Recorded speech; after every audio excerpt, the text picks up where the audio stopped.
আসসালামু আলাইকুম। ওয়ালাইকুম সালাম। অসংখ্য ধন্যবাদ আপনাকে কথা বলার সুযোগ করে দেওয়ার জন্য। সর্বপ্রথমে জানতে চাচ্ছি আপনি কেমন আছেন? আলহামদুলিল্লাহ ভালো। যাক, আল্লাহ পাক আপনাকে ভালো রেখেছে। তো আঙ্কেল, আপনার নামটা জানতে পারি? মোহাম্মদ জহুরুল ইসলাম। মোহাম্মদ জহুরুল ইসলাম, সুন্দর একটি নাম আপনার। অত্যন্ত সুন্দর একটি নাম আপনার, এবং আপনার নাম শুনে এবং আপনাকে সামনাসামনি দেখে যেটা বোঝা যাচ্ছে, আপনি দুর্দান্ত একজন সাহসী মানুষ। জি বলে।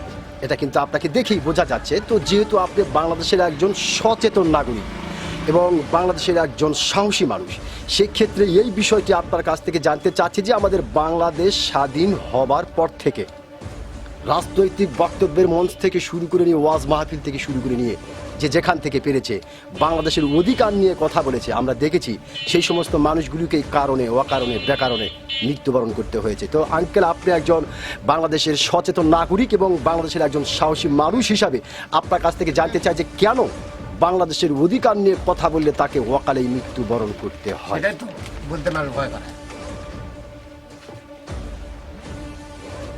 প্রশ্ন করেছে আমরা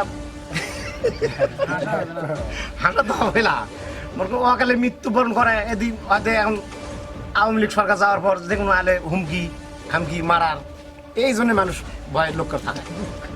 আমরা গ্রাম অঞ্চলে আমি বলবো মরা তো লাগবি, আজ হলেও মরা লাগবি, কাল হলেও মরা লাগবি। আমরা আওয়ামী লীগ করি, আমরা আওয়ামী লীগ করবো। আচ্ছা আচ্ছা, ওকে আঙ্কেল, তার মানে আপনি যেটা বোঝাতে চাচ্ছেন যে মৃত্যু হলে তো হবে, তারপরও বাংলাদেশের অধিকার নিয়ে কথা বলতে হবে, এটাই তো আপনি বোঝাতে চাচ্ছেন। আবাদ করার একটা শান্তি নাই, ধান চালের দাম নাই, আলুর দাম নাই। আর এর আগে আলু ছিল 2500-3000 টাকা মন, আমার আলু বেচে শোন আরাম পাচ্ছি। আর আমার আলু আবাদ করা আমার বহুত ভালো লাগতেছে।